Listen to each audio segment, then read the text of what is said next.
Hello students, a very good evening to all, and I am back with daily current affairs of 12th of June. So today's current affairs are from three sources. So today I took articles from The Hindu, PIB as well as Indian Express, and finally we shall be having a practice question. Yes. So here, see, our first topic is related to AFSPA, or the Armed Forces Special Powers Act. So basically, the Ministry of Home Affairs has said that gradually we will reduce the implementation of AFSPA in various states of Northeast India. Second article is related to a disease, that is shigellosis. So here we shall be discussing why this disease was in news and what are the various implications. Next article is very important. It is related to BIS standards, because in 2026 itself one question was asked on BIS standards. That's why based on that question only we shall be discussing the article, and after that we shall be discussing the PYQ also. So this article I took from PIB. And finally, a very important article from Indian Express. So here we shall be discussing about the rejection or disqualification of candidature of Rajya Sabha.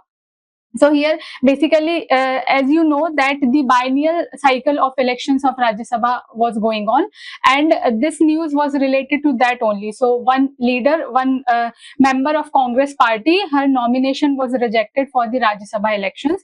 So here we shall be discussing what were the reasons, what are the constitutional provisions, and what are the provisions under Representation of People's Act. So coming to the first article. So first article is related to the imposition of AFSPA in various northeastern states. So basically, the government of India is trying to reduce the imposition of AFSPA, this act, this AFSPA, in the various regions of northeast India. Because see, the main purpose to bring this act was to maintain the law and order, because the police of that region was not able to deal with all these kind of situations alone. That's why the military has to come into force.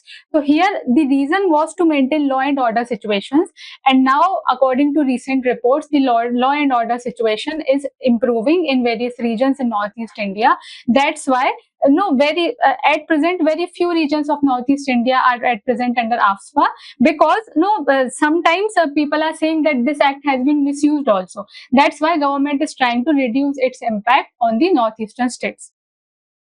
So first of all, so what is the news? This news we have already discussed, that recently announcement was made by the Home Minister of India that gradually we will reduce the number of regions which are coming under the AFSPA because of the improvement in the law and order situation, decline in insurgency, as well as the successful peace accords. So this is the reason why government is trying to reduce the number of regions under AFSPA.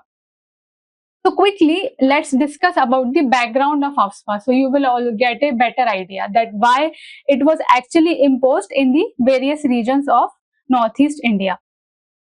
See, quickly I will discuss. So see, if we talk about the background, so the background can be traced to the colonial era. So during the Britishers' time, the Britishers brought an ordinance, and that ordinance was called Armed Forces Special Powers Ordinance 1942. So the main objective of this ordinance was to suppress the Quit India Movement 1942, which was brought under the leadership of Mahatma Gandhi. So the main objective of this ordinance was to suppress all the national movement which was related to the Quit India Movement. Now, after that, after 1942 came 1947, and India got independence. But as you already know that after independence also, the government faced various kind of challenges. And one of the challenge was various states in India wanted independence, or they wanted autonomy. So this was one of the biggest challenge, and that too in northeastern states, the demand for the separate Nagaland, or demand for separate Nagaland, was the highlight. So that's why the Armed Forces Special Powers Act of 1958 was to be enacted. The reason for that was that the law and order situation was worse in those areas where the states were demanding the autonomy, and the local police was not able to deal with those situations alone. That's why the army had to help the local police. So under this AFSPA, the army helped the local police, helped the civilian authorities to deal with the law and order situations. And here army have the special kind of immunities also. So we shall be discussing about those immunities. Now, a very interesting thing about this is that AFSPA is not only applicable on the northeastern states, but it is applicable on Jammu and Kashmir also. So earlier it was state, so earlier it was applicable on that state. Now Jammu and Kashmir and Ladakh is union territory, so now it is applicable in Jammu Kashmir union territory also. But important thing is that APPSC 1958 is not applicable in Jammu Kashmir. In Jammu Kashmir, Armed Forces Jammu and Kashmir Special Powers Act 1990 Act is applicable. So army has the power there also, army has the power here also, but both areas are governed by different kind of act.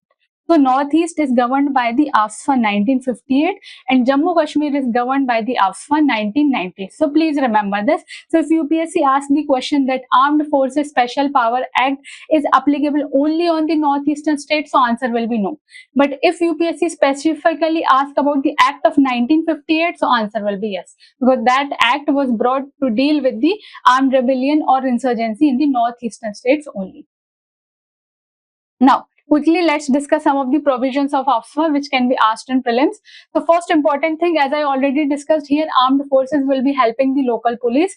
So here, special powers will be given to the members of armed forces in the disturbed areas in the northeastern states.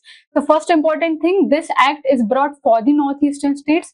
Second important thing, here special powers will be given to armed forces. What are those special powers? They can arrest anyone. If if they think that this particular person can harm the community, they can shoot also that person. And armed forces have certain kind of immunities also.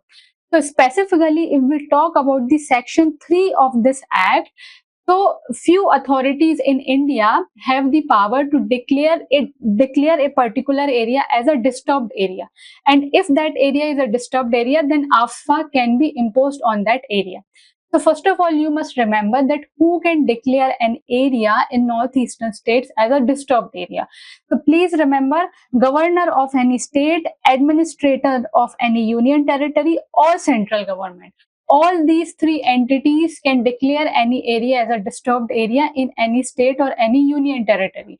So see, if we talk about the original act of 1958, so in that only state government had the authority to declare any area as the disturbed area. But the act was amended, and after that central government now also has the authority to declare any area as the disturbed area. So what do you mean by disturbed area? See, disturbed area means any area where the situation of law and order cannot be handled by the local civilian authorities, and those authorities need help the army personnel. So that area is disturbed area. And what can be reasons for an area to be disturbed? So reasons can be many. For example, there are racial differences, there are no development differences, there are political differences. Because of any of the above, any of the discussed reasons, any area can be disturbed or law and order situation can become worse. Now, since I discussed about the immunities given to the army personnel, so here it is, Act says, after giving due warning, armed forces can fire upon or use the force against any person. So just now I discussed that they have all kind of immunities because their duty is to ensure the peace in that particular area and to maintain law and order. And for that, they can do anything. Literally, they can do anything and no legal action can be taken against them. So if reasonable suspicion exists, can also arrest a person without a warrant. So all these things are not available with the local police or in the normal situations. But since APPSC is applicable in any region, so armed forces can do anything to maintain peace and law and order in that area. Now, next important thing is, you must have a basic idea that in which all states of northeastern India APPSC is applicable. So see, actually the number of regions are gradually reducing which are coming on under APPSC, but at present some of the regions in Assam, okay, let me change the color. So at present some of the regions in Assam, after that Manipur, Nagaland and Arunachal Pradesh. So mainly some of the regions in these 4 states are coming under APPSC in 2026. Now, a next important thing about the disturbed area is, see, this we discussed that who has the authority to declare any area as the disturbed area. Now, please remember, if so, now consider that an area has been declared a disturbed area now. So, Now, that status quo will be maintained for minimum of 3 months. That means if any area A has now been declared as a disturbed area by central government, so at least for 3 months, it will remain under the status of disturbed area only. And it is given according to the provisions of Disturbed Area Special Courts Act of 1976. So, Disturbed Area Special Courts Act 1976 says that if any area is declared as a disturbed area, then minimum for 3 months it will come under that status only. Minimum for 3 months army personnel will be there, will be deployed there. Next, so I think with this we already discussed that act remains operational only in the selected pockets of Assam, Manipur, Nagaland as well as Arunachal Pradesh. And yes, one more important thing that for minimum 3 months, the status will be the status of disturbed area, and mostly after every 6 months, the status will be checked that whether the act is not misused by the army personnel there, and what are the law and order situation in that area. Yes, so I think we discussed each and everything about AFSA. Yes. Now coming to the second article, and second article is related to the outbreak of shigellosis disease in Kerala. So recently Kerala has reported around 34 cases of shigellosis. So we shall be discussing the prelims oriented points, that how shigellosis is caused, what is the microorganism involved in causing this disease, which organ of the body it affects, etc., etc. So first important thing about any disease is that which microorganism or which vector is causing that disease. So if we are talking about shigellosis disease, so first important thing is that shigellosis is also known by another name, and that name is bacillary dysentery. So either in prelims question can come about shigellosis or question can come about bacillary dysentery. The first thing is which microorganism causes shigellosis or bacillary dysentery. So it is caused by a bacteria. So see, this is the picture of that bacteria. This is how Shigella bacteria looks. So Shigella bacteria is the microorganism which is responsible to cause shigellosis or bacillary dysentery disease. Now second thing is which organ of the body it affects. So it affects the intestine, which is mainly responsible for the digestion of food and absorption of nutrients in the body. So see, since it is affecting intestine, that means it is one of the leading bacterial causes of diarrhea worldwide. Because see, if we talk about diarrhea, so diarrhea basically affects which part of the body? Diarrhea mainly affects the small intestine, which is mainly responsible for the digestion of all the food products in the body. So see, if digestion is not happening in a proper manner, then it might lead to vomiting, or it might lead to food poisoning, anything. So that's why it is said that Shigella bacteria is the important cause of the diarrhea worldwide. Now, next thing is humans are the only natural reservoir of Shigella bacteria. That means this microorganism is very rare to find in the animals. So, if it is saying humans are the only reservoir, that means this microorganism is not found in animals. Now, quickly let's discuss about the transmission of this microorganism. So, see, basically this disease is related to the hygiene only. So, it can be transferred to the fecal oral route.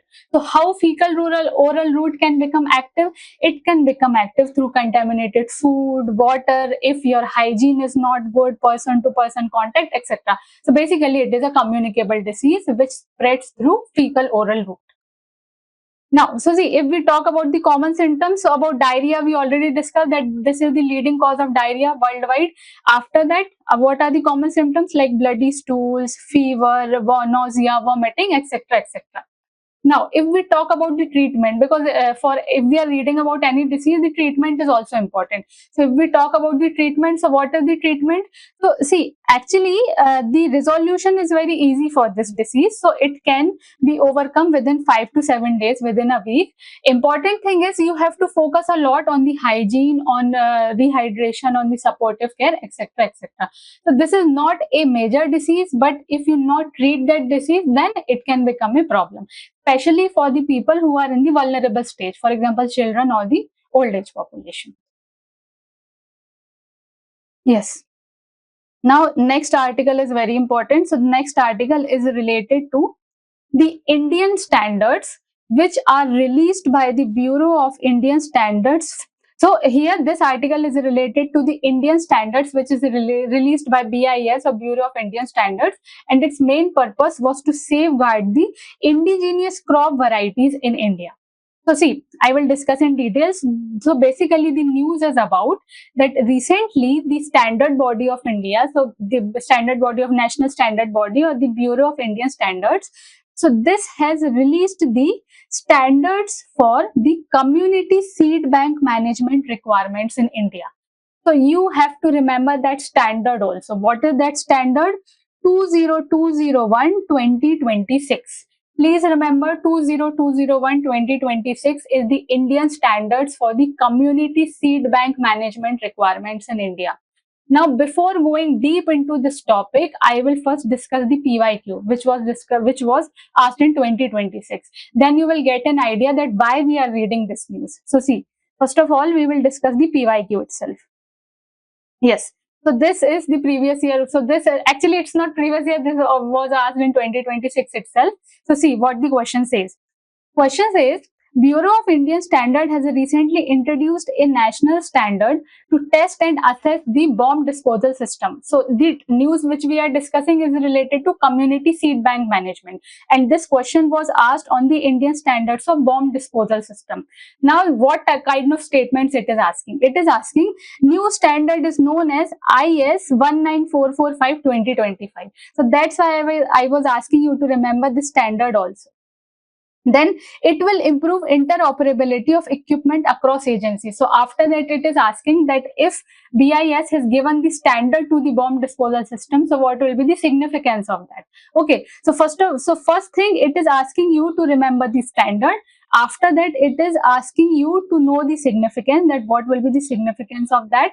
And after that, it is asking you the agencies, that which all agencies have developed, are involved in developing the standards. So now based on all these statements, let's discuss our news. So see, this I have already discussed, that what was that standard. So that standard is 20201-2026, and this standard is related to community seed bank management in India. Important thing is that this is the first national standard for the community seed banks. That's why this thing becomes very important for the next year prelims, because this is the first national standard for the community seed bank management. Now, let's discuss first that why this standard was required. So see, earlier what farmers used to do, that for example, this is farmer A, this is farmer B. So earlier, if these two farmers wanted different seed varieties, so what farmer A will do? Farmer A will put aside certain percentage of seeds which he is having, and he will exchange these varieties of seeds with some different kind of seeds with farmer B, and similarly farmer B will do. So in that way, A will be having different varieties of seeds.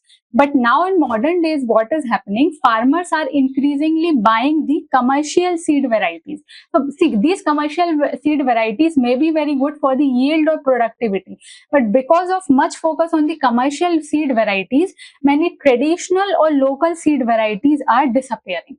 So that's why the Bureau of Indian Standards want to focus more and more on the sustainability of the traditional or local seed varieties.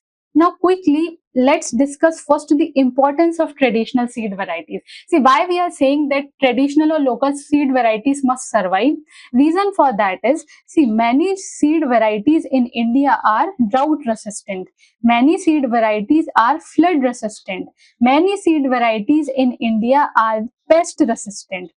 So that's why these type of seed varieties are very important in this era of climate change, because see, if any area is drought prone, and if some of the local seed varieties of millets are growing very easily in drought prone regions, then that quality of millet can sustain the population of that region.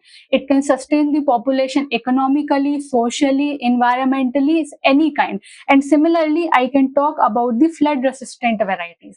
If I talk about the pest resistant varieties, so these pest resistant varieties will reduce the effort of farmers. They will reduce the effort of farmers which they are making in taking the loans, or which they are making in hiring the laborers to take out the weed or take out the pest, etc.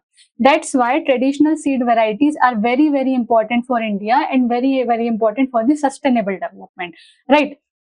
So basically, the main focus of this BIS standard is to protect the local or the traditional seed varieties. Now, to protect these local or traditional seed varieties, the solution is the community seed bank. Now see, what is this community seed bank? See, this is the picture of community seed bank where different kind of seeds are available, like the books and library. So see, what is the concept of community seed bank? Basically, it is a kind of village seed library. So see, what you do in library, if you want a particular book, so you take that book from the library, you complete that book, you read it, and you return that book again. So in that way, each and every member of that area will be able to read that book, but still the book will be available in the library.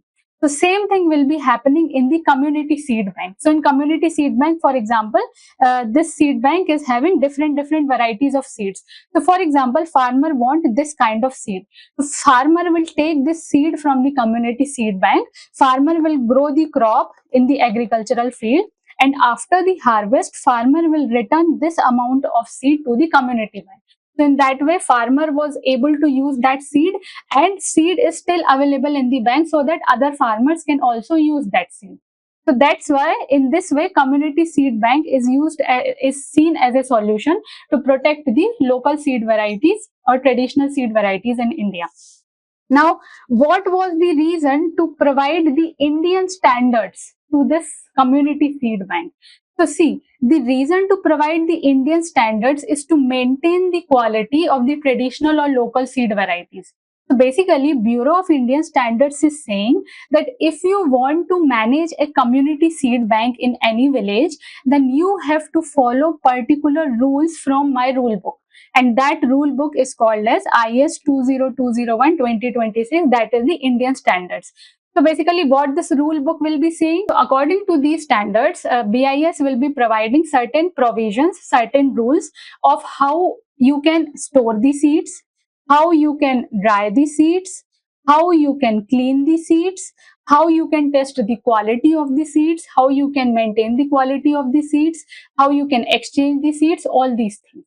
So see, basically BIS is saying if you want to store the seeds, if you want to maintain a seed bank, at least maintain the seed bank of very good quality so that it can be actually used for the farmers. So please don't maintain a community seed bank just for the namesake. So maintain a bank which can be actually used for the farmers. So basically it is giving a kind of rule book of how to manage the seeds and how all this complete thing can become sustainable. Okay, now since in question we discussed that institutions are also being asked by UPSC, so please have a brief go through that what all institutions are involved here. So the institutions which are involved in this in framing this Indian standard, so it was mainly developed by Indian Council of Agricultural Research, National Bureau of Plant Genetic Resources. So at least you have to remember this body, and other related bodies are National Biodiversity Authority, Protection of Plant Varieties and Farmers' Right Authority. Third is Raithu Bandhu Sadhikara Samstha and BAIF Development Research Foundation. So see, after reading only all these bodies, you can easily say that they might be involved. The problem with the UPSC question was there it has mentioned the agency of Russia also. That's why you had to think. So at least from reading all these agencies, you can easily say that no foreign agencies involved, all the Indian agencies are only involved. So mainly you have to remember the name of National Bureau of Plant Genetic Resources. And I think all these, if all these agencies come even in the exam, then also you can take the right answer. Okay, so if we talk about the importance of what will be the importance for that, so see, if we talk about the farmers, so farmers can easily get the quality seeds because at present for the quality seeds, farmers have to be dependent on the seed companies. So that's why this thing is very important for the farmers. If we talk about the agriculture, so see, local crop varieties are able to maintain the quality of soil also. So it will be good for the agriculture also, and it will be according to the climatic resilience also. And if we talk about the India as a whole, so it will help in improving the food security, overall biodiversity, because these local crop varieties never pose the threat to biodiversity in India. So yes, I think these were the importance. And yes, let's quickly discuss about the Bureau of Indian Standards. The first important thing is this is the national standard body of India, and it is established under an act. What is that act? It is established under Bureau of Indian Standards Act of 2016. So what is the objective? Objective, you can easily say its main objective is to establish the standards or to establish the quality certifications related to any goods or services. Now, how all these things, how all these certifications or standards will help to the customers? So basically, it will enhance the customer experience, it will ensure the customer safety, as well as it will increase the competitiveness of Indian products in the foreign market. Because if no, even foreigners will think no that if any product is standardized, it is according to standards of India, then this might be good. So these are some of the significance of giving standard to any good or service. Now, see, earlier it was Indian Standards Institution. It was created in 1947. After that, its name was changed. Ministry is very important. So it come under which ministry? So it is Ministry of Consumer Affairs, Food and Public Distribution. So you can remember in simple manner, because BIS is setting standards for what? The BIS is setting standards for the customers of India, for the consumers of India. So that's why the nodal ministry will be Ministry of Consumer Affairs. Yes, so this PYQ I already discussed. Now, the next article is related to rejection of nomination of a person from Madhya Pradesh. So this nomination she was making for the Rajya Sabha elections, and her nomination was rejected. So let's discuss what all things happened. So recently, Congress leader Meenakshi Natarajan, so she wanted to contest Rajya Sabha election because, as you know, the biennial cycle of Rajya Sabha election is going on. So one Congress leader, Meenakshi Natarajan, she wanted to contest Rajya Sabha election from Madhya Pradesh. So see, if a person want to contest election, then that person has to do two things. First thing is that person has to file the nomination paper. So basically, nomination paper is a kind of form only. And second thing, that person has to fill an affidavit form, and that affidavit form is known as Form 26. So if you want to file the nomination, if you want to submit your nomination, then you have to do two things. First, you have to fill the nomination paper. Second, you have to fill completely the affidavit. Now, what all things come under the affidavit? Why any person fills the affidavit? So in affidavit, you have to declare all the things which are related to you, which the voters must know. For example, if any criminal case is pending against you, or whether you are any undischarged solvent, like you haven't repaid the loan of the bank, so whether no you got bankrupt, or whether you were involved in any corrupt practices, your assets, your liabilities, etc. So the main purpose of affidavit is the voters must know each and everything about that person, so that they can decide whether to vote that person or not. So these are the two things which any person has to do. Now, the question is why the returning officer has rejected the nomination of Meenakshi Natarajan. So here the question is why the nomination was rejected. So see, according to the returning officer, this Congress leader has not mentioned about a case which is going against her in the Telangana High Court. Yes, so just now we discussed about the affidavit, right? That in affidavit, you have to give information about the all kind of criminal cases. So a returning officer is saying that one case was going against her in the Telangana High Court, and she haven't mentioned, she left the column blank in the affidavit. So that's why her nomination is rejected. But that Congress leader is saying that this case is not a criminal case, because mainly in the affidavit we are focusing on the criminal case. So the person is saying that this case is not a criminal case and it was related to personal dispute. So I don't think it was important enough to mention in the affidavit. So this was the reason that why her nomination was rejected. So now, since we are discussing about the rejection of the nomination, it is very important to differentiate between two terms. First term is the disqualification of the member of Rajya Sabha, and second word is the rejection of the nomination for the elections in Rajya Sabha. So see, disqualification means that member is barred from being the member of Rajya Sabha, is banned from being the member of Rajya Sabha. No longer that person, or for certain period of time, that person can no longer be the member of Rajya Sabha because of the any reason.